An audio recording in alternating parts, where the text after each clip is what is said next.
अगर आज तक भरोसा नहीं किया मुझ पे तो अब क्यों करना चाहते हो? अब मुझे भी जरूरत नहीं है।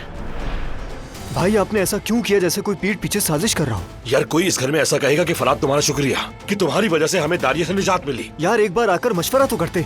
इस कबीले के सरदार है वो। मैंने जो किया वो ठीक किया है और मैं इस बात के लिए कभी किसी से माफी नहीं मांगूंगा, याद रखना। शाबाश बेटा, तुमने जो किया बिल्कुल सही किया मेरे बेटे। तुमने मेरे साथ ये कैसे किया? तुम जानते थे कि हम वो शेयर्स खरीदना चाहते हैं फराद, इसीलिए मैंने जाकर खरीद लिए। तुमने मेरे खिलाफ चाल नहीं चली। सोच समझ कर बोलो, कैसी चाल? भाई ये इतनी बड़ी बात भी नहीं जो इतना हंगामा मच रहा है।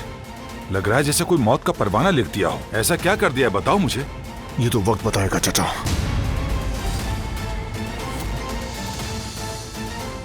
दारिया के काराबे होल्डिंग के शेयर्स अब फराद के पास हैं। वक्त जाया किए बगैर वो शेयर्स फराद से ले लें ताकि वो अपना पूरा कर्ज चुका सके। गुलाम!